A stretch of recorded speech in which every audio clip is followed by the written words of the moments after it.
that brings up again the issue of having somebody depend on you. I've looked at this problem and I've not been able to have a completely satisfactory discussion about anybody about what kind of responsibility I would be taking on if I did it.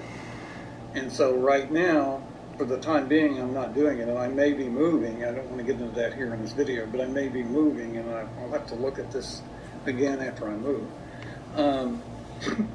But one of the things about, for example, the asylum-seeking people or undocumented workers in like Texas and California and places like that, there are people who take them in. Church groups do this. People do this under the table. There's a lot of social capital involved.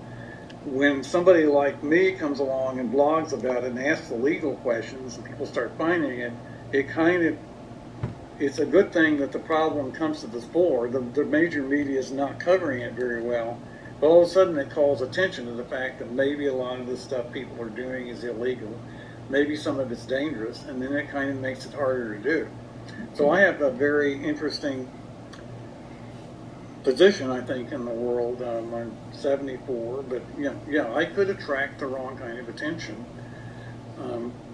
I guess there's a marginal chance, the Storm Prediction Center, marginal, slight, enhanced, enhanced, moderate, and high. Well, probably there's a marginal chance that I could be targeted. It's not very likely, but it's something that you can't eliminate completely. And if I was, or if I did die in a violent incident, I don't think there's anything glorious about being a victim. I don't think it's honorable to be a victim.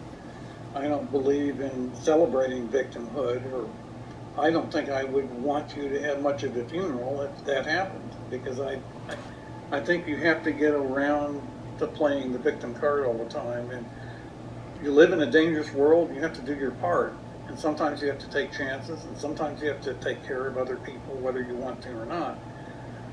It's messy. And yet, while I'm a libertarian on the one hand, and still more or less kind of like the libertarian wing of the Republican Party, and I kind of like some of the ideas of Rand Paul, and I think they could fix healthcare, and they could fix these things in the right way if they really tried. I actually think they could. It's very, very messy. You've got to do the math, and you've got to realize you're going to take some chances.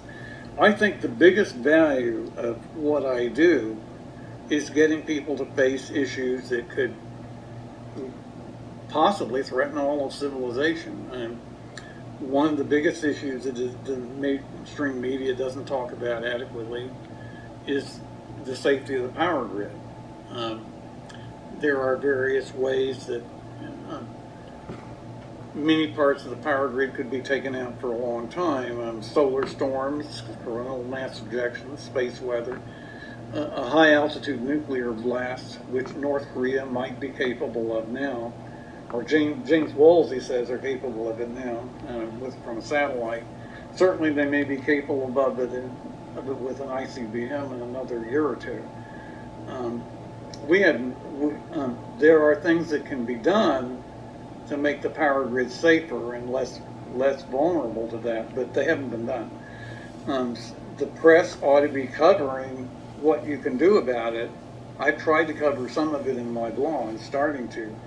I'm getting to the point that I may approach the news media and confront them and say, why aren't you covering this? I'll help you cover it. I'll go interview the people. We got to do this. We're just dropping the ball on this completely.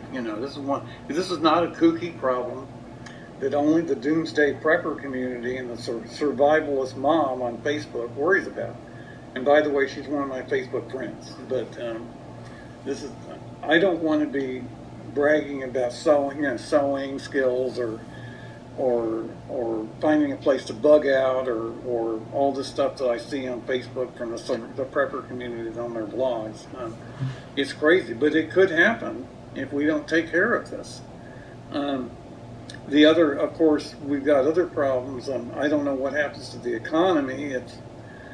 heaven forbid somebody does steal some radioactive material and sets off a dirty bomb somewhere, and that wouldn't kill people, but would destroy real estate values for a city. There are very frightening things that could happen. They haven't happened, but I guess we have somebody in office that is president that the world doesn't think is very responsible. Fortunately, we have a couple people in defense and maybe treasury, and some of the people are better. The defense secretary is very good. We got to. I think that for the good of the country, I don't think Trump should be making the decision. I think let Mattis, and I wish John McCain were in better health. Let form a committee of Mattis and maybe Dianne Feinstein and maybe John McCain and maybe one Democrat and maybe one Republican senator or something, and let them make all the national security decisions. Don't let Trump make them.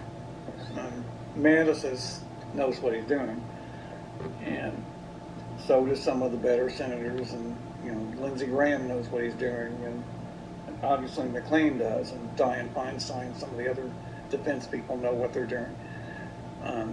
But heaven help us if something happens. So I think I've not been very interested in organizations, and I don't respond very much to joining resistance groups or petitions or all these calls for money. And